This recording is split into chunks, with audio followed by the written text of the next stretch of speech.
हर हर महादेव सभी को। जय श्री हरि विष्णु। इस साल ज्येष्ठ माह में आने वाली कृष्ण पक्ष की एकादशी तिथि का आरंभ 23 मई 2025 को प्रातः काल 1:12 से हो रहा है, जिसका समापन इसी दिन देर रात 10:29 पर होगा। हिंदू धर्म में एकादशी व्रत को बेहद ही महत्वपूर्ण माना जाता है। यह भगवान विष्णु को समर्पित है।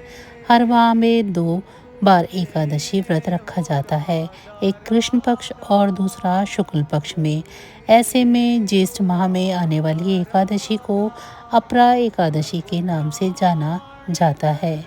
मान्यता है कि अपरा एकादशी का व्रत रखने से व्यक्ति को अपार धन की प्राप्ति होती है। तो आइए जानते हैं इस बार अपरा एकादशी का व्रत कब रखा जाएगा और पूजा के लिए शुभ मुहूर्त क्या रहने वाला है। वैदिक पंचांग की गणना के अनुसार इस साल ज्येष्ठ माह में आने वाली कृष्ण पक्ष की एकादशी का आरंभ 23 मई 2025 को प्रातः काल 1:12 से हो रहा है, जिसका समापन इसी दिन देर रात 10:29 पर होगा। ऐसे में उदया तिथि के आधार पर इस बार 23 मई 2025 को अपरा एकादशी मनाई जाएगी। पंचांग के अनुसार भद्राकाल 22 मई 2025 को दोपहर 2:21 से लेकर 23 मई 2025 को प्रातः 1:12 तक होगी।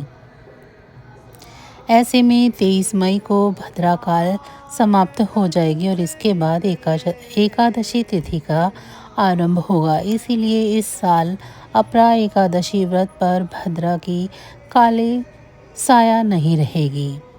अपरा एकादशी का पारण 24 मई को किया जाएगा। व्रत खोलने का शुभ समय सुबह 5:26 से लेकर सुबह 8:11 तक रहेगा। शास्त्रों के अनुसार एकादशी का पारण तिथि द्वादशी समाप्त होने से पहले करना होता है। अपरा एकादशी के दिन व्रत रखने और भगवान विष्णु की पूजा करने से सभी मनोकामनाओं की पूर्ति होती है। अपरा एकादशी के दिन प्रभु नारायण के साथ माँ लक्ष्मी की भी पूजा करें। ऐसा करने से व्यक्ति धन धान्य में भी वृद्धि पाता है और सारे उसके कष्ट दूर हो जाते हैं। अपरा एकादशी के दिन ब्रह्म मुहूर्त में उठकर घर की साफ सफाई करें।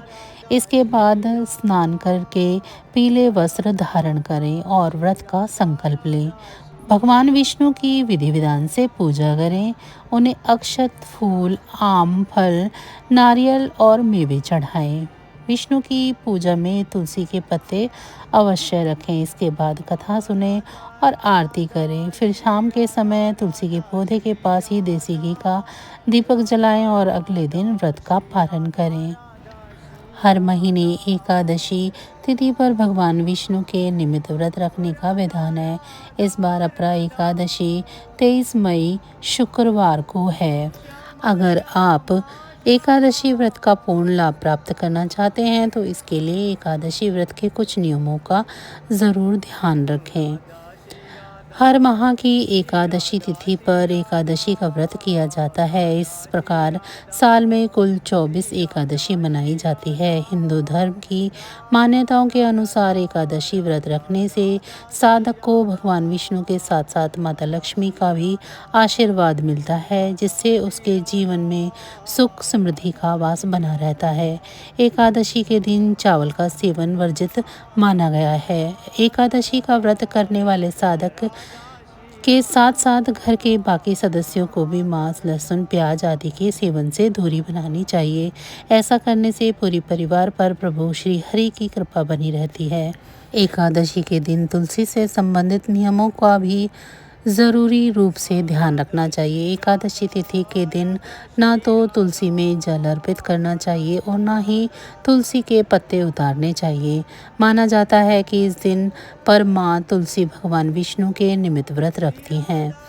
ऐसे में इस दिन पर ये सभी कार्य करने से उनके व्रत में विघ्न उत्पन्न हो सकता है। इसी के साथ एकादशी के दिन भगवान विष्णु के भोग में तुलसी ज़रूर शामिल करें, क्योंकि इसके बिना प्रभु श्री हरि का भोग अधूरा माना जाता है। इसके लिए आप एक दिन पहले ही तुलसी के पत्ते तोड़कर रख सकते हैं या फिर गमले के नीचे गिरे हुए पत्ते भी ले सकते हैं। एकादशी के दिन क्रोध करने से बचना चाहिए और मन ही मन में किसी तरह के नकारात्मक विचार नहीं लाने चाहिए। इसके साथ ही ब्रह्मचर्य का पालन करना चाहिए। इसके साथ ही एकादशी व्रत का पारण करना भी ज़रूरी होता है, जो अगले दिन यानी द्वादशी तिथि पर किया जाता है। अगर आप व्रत के दौरान इन सभी बातों का ध्यान रखते हैं तो इससे आपको व्रत का पूर्ण फल प्राप्त होता है। तो बस आज की जानकारी इतनी ही थी। फिर मिलेंगे हम आपको ऐसी ही किसी अन्य जानकारी के साथ अगली वीडियो में। तब तक अगर आपको मेरी ये जानकारी अच्छी लगी है तो वीडियो को लाइक करें। चैनल को अभी तक सब्सक्राइब नहीं किया है तो चैनल को सब्सक्राइब कर लें।